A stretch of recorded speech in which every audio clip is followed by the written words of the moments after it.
We're back, people, and today we're breaking down film on Patrick Paul, Miami Dolphins left tackle, who played 100% snaps on offense in this game. Played so many snaps just overall in the preseason, which I think is just huge for his development. And I think this one was his most consistent performance yet, which I think is really, really nice to see. Like, lots of positives to take away from this game. Didn't have really, major egregious, bad reps, too. Like, in all the other games, he was having some, really bad reps that caused some losses out there. But it was nice to see him bounce back, not really, take too many losses. He had a nice, well-rounded game, too, made impacts in pass protection, in the running game, which is really, really nice to see. Paul looked explosive, looked super athletic out in space, doing a lot of this stuff. And he also, I think, did some pretty, smart plays, too, like when it came to passing off twists and stunts. I think he gave up that one QB hit to Mike White, which we will see. But we'll break that down and show how, that one wasn't quite as bad as some of the other losses. I think this first loss is really important to pay attention to. If you go back and look, this is how every loss that's happened to Patrick Paul in this preseason in pass protection is to the inside. The attack is outside, get him to overset. He's not in a great spot here. This is poor technique still, but look how he's able to recover this time. He's actually he has the athleticism, he has the range, he's the ability to redirect here. He uses that inside hand, as a stopping power to slow him down, and then actually brings his feet with him this time to really, get himself into a good position. The left guard helps, but he's already recovered by the time that's happened. Just much, much better positioning, after the fact. You see the explosiveness out of his stance. He oversets a little bit, takes himself out of position.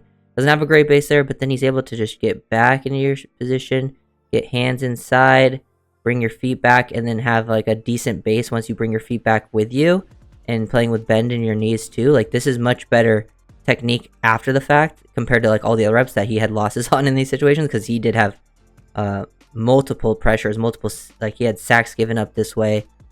Pretty much love seeing that when he did face that in this game, it didn't cause him as many problems, which is really, really nice to see. Here's another example of him exploding out of his stance. First step, he recognizes 33 as trying to attack the inside instantly, so he adjusts very fast. No, there's no outside threat to him, so he gets in a good spot. Sees that he's stunting down, recognizes the play, so he tosses him. Look at the power he tosses him to the left guard. Love using his length and power here. This is good hand placement. Look how he actually has his hands inside, which is crazy. And he tosses him out of the way. And then look how they're able to pass everything off. The edge goes to the left guard. Running back takes the linebacker blitzing, and Paul is able to find 91 at the same time and just be in a good spot to take 91 out of the play. That's very, very good work. Good processing. And I love how aggressive he is with passing off his stunts. You got to be. Throw him to the other guy and just get yourself in a better spot. If he learns how to use his hands at a higher level, he's going to be very, very good. Here's another example of it where he actually gets to utilize his length. I feel like that's something, he has such elite and insane length. When you get to see him actually utilize it, this is where he usually utilizes it, is on passing off these twists and stunts. He just tosses him out of the side, throws him into the left guard until he gets control, and then he's able to, this is just great processing. You get to see the physical traits, the power, the length, and then you also get to see the athleticism for him to flip, open up his hips, get back, find the looping defensive tackle. Ball's out, but he's in a position where he's taking that away. That's really, really solid. I think overall recognition skills. I love the movement of it all. Really well-rounded play there from Paul. Probably one of my favorite plays of his in the preseason, I think, especially in pass protection. So that's just nice to see. And then, when they try to win to the outside on him, edge rushers one-on-one, he pretty much locked that down every single time. Even if it's not perfect technique-wise, sometimes he takes false steps, still gives up his chest, goes super wide with his hands. I know that this can be a type of technique that offensive linemen use. I just don't think it's the ideal one for Paul. But definitely wins, gets control, now starts to get the hands in a better position, takes that away, that they just, lock that stuff down. Dude, again, I feel especially if they try to go straight down the middle of him, that's where he does a very good job. You go down the middle of him, he's just too big, too powerful to really get moved too much. He has enough anchor, so if you try to speed to power, you have to be a special type of player to really move Paul like that. You try to win to the outside, he has too much range, and then he uses his length to just range and length to just wash you by. And it also gives him, I think, a better chance to use his hands too, because when they give him the side like that, he's usually not getting hands in the chest anyways. So I think he's fine in this position. He really just struggles on those inside counter moves, or I think he'll struggle versus some top tier pass rushers, guys that obviously are also great athletes lengthwise. He just needs to have more moves in his bag. But versus these guys, he can just physically dominate them every rep. versus these types of defenders. But it was nice to see the mental side of the game. Like, no matter what the twist and stunt is, like, no matter the competition, like, you still got to be able to recognize that stuff. And I think he did a pretty good job versus that. I like seeing these aggressive sets. I don't mind this type of stuff. You can mix up your sets. There's your vertical sets, which is like the sort of basic one. There's a 45-degree set where you get out of your set in a 45-degree angle, and there's these jump sets where you just get out and you basically attack. And Dolphins jump set a decent amount because of like the amount of play action they do. They do it a lot in like their real offense. You get to see it here in empty, and he just gets engaged, and I think it just forces him to get on the guy early. And when he gets on someone early, catch them off guard, like he actually is able to get control. This guy's not getting anywhere near the quarterback, and he has like the range length. And then this ends up being the touchdown to Rucci too. So I like seeing that stuff from Paul. Here's another example of the jump set, which I think is huge for the Dolphin system. If you're going to play in the system, you got to be able to get out there, be aggressive. Like, they're even doing it when not even in play action, which, I mean, really only Paul is doing it. Like, there's Paul and Jones. They're sliding the rest of the line, the right side of the line sliding. They're playing man to this side, big on big. But he looked very comfortable when he's jump setting, getting control early. I feel like once he's in position, like his hands are better, his feet are better, his knees bending. He's not lunging over the top either. Like, he maybe does it for a split second, but then gets back into a decent spot.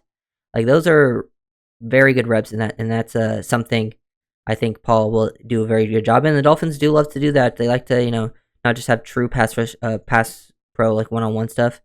But now we go back to, normal setting here, getting out of his stance, kick step, boom. Looks comfortable there. I like actually this kick step. He's playing with good bend. I don't think he does he gets maybe a little narrow, but he usually gets way too narrow. This one's not as bad. I feel like does a decent job. His hands are a little wide, but not as bad as usual. And then he's able to anchor pretty nicely, really just clean rep all around. Nothing too much to say. He didn't overset. He maintained that half-man relationship. You can still see the explosiveness out of his stance, but it doesn't get too wide. He sees, this guy's still got that outside half relationship. He's just staying in phase with him, and now he gets engaged. Hard to run down the middle of him. Just really nice job all around there from Patrick Paul. Also, this guy's trying to win with a ghost move, which is an interesting move against Paul. Paul's super athletic and long, and I understand trying to use a ghost move on a longer and taller tackle makes sense. But with Paul and how he usually uses his hands, he's usually pretty patient and late with his hands and wide.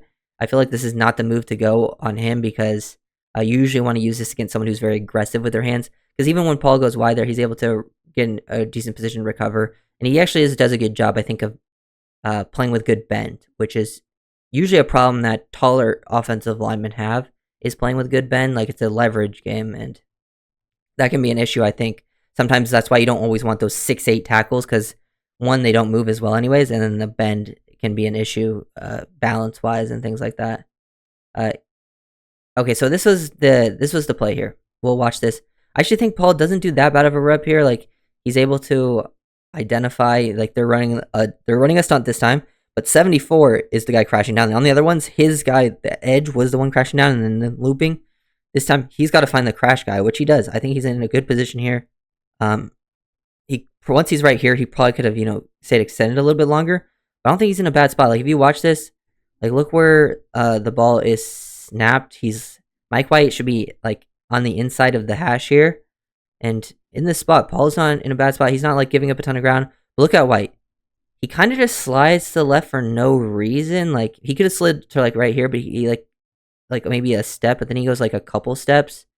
And then he also is holding on to the ball. If you count it, it's 1, 2, 3, 4. So it's 4 seconds. And White also slid into him. So I don't really give this is it almost was a fumble. But to me, this play is more on Mike White than Paul than anything. And this was his most probably negative rep, that he'll get given a loss for. But I'm not too mad about it from Paul. There was definitely way worse losses to have. Another, decent job here getting on the edge. You can see there's the explosiveness out of his stance. This one maybe gets a little bit, not the greatest technique. I think he oversets a little bit. I don't know why 33 doesn't try to work to the inside here, especially with the running back releasing to the outside. But he tries to go low. Guy kind of loses his balance. Paul is able to regain. Paul does a good job of re-getting. If he's gets hands on you or like gets his body on your body, he does a decent enough job when he's not in great position with his feet or his hands to get back into a decent spot because he's a very good athlete at his size. So even the negative reps weren't too bad. And then we start seeing some more of the running game. I think the first game was still his best run blocking game. Second game was pretty, pedestrian, nothing too bad. This one, I would say for the most part, the offensive line didn't do a very good job run blocking, but Paul had a few reps where I thought he did high level job, or at least high level work. Here you see him down blocking. Dolphins are running some gap scheme stuff, so they're pulling the right guard across, so they're down blocking here, and then 63 would climb to the linebacker that's just not there. But he's down blocking this defensive tackle right there, takes him down out of the play, and then look at him finish the guy to the ground. I think he gets tripped up over people, but you could see that he helps move this guy down multiple yards to take him out of the play. Like, that's a good job on that type of stuff. We've seen him do good work on some outside zone and being pulled out in space. Like, here's another example of him out in space. Like, the Dolphins are running, like, crack toss stuff. 82's cracking down. He's pulling. 82, I think that's Jaden Janke, one of the guys we signed. He actually did a good job blocking. With all the receiver injuries, I don't know. I wouldn't mind if he was a receiver they kept on, like, the practice squad or something. Just because of his blocking and the special teams ability. But Paul out in space. Pulling just looks natural in the pulling, like as a puller, going out to hit a DB. The DB's like actually plays it pretty well because he doesn't want to take him on. He kind of just like runs away, spins out of it, and then ends up going into Jalen Wright because of it. But it's still pretty good rep from Paul, and you just see all the potential on those types of plays. And then we get to see him here on the backside, outside zone with the split flow action here with the receiver. Now with Paul here, look, I mean, this is a tough ass. This guy's like a 2i or a 1. For a left tackle to reach and like cut him off is pretty impossible. So I think he does a good job. Usually with offensive linemen, you're trying to cut him off, but these guys are playing their outside leverage here, so they all just drive down. If you're not able to get your hat across, you just want to get the flow them down the line of scrimmage and create a cutback lane, which Paul does here, and you can see all the movement created. Love that. Good rep, all around. Now here's an example of him play side on outside zone, and he gets a little bit of help from the receiver, gets this guy to just go square up, and then Paul is able to, he's willing to give up a little bit of ground. Like, he goes back like a yard here, but that's fine, like, as long as you can capture that edge, and now he is to get his hips across, use your hands in the right spot, and now, boom, you're in the perfect spot, and he finishes, too, that rep nicely. Really, really love seeing the work in the running game for Patrick Paul. I really, really was impressed overall. There wasn't too many, like, really bad, like, usually I've showed all the mixed stuff from Paul and all the other breakdowns, like, there are good reps, his very good reps, and his bad reps. This one, there wasn't really any reps where I'm like, oh, that was really bad. The ones where I'm like, oh, that could have been better, it was like, kind of just neutral reps, so there wasn't too much to break down there. But overall, I do like the consistency improvement in this game. And this is probably, last time we'll see Paul for a while, because unless there's some injuries, we won't see him in the regular season, just due to, the nature of that offensive tackle position and the players we have. But I like the development we saw. He was better than expected overall. And I think he does have that potential to be the left tackle of the future, potentially next year, maybe 2 years from now. But if you guys enjoyed the video, make sure to like, comment, and subscribe. And I'll see you guys next time. Peace.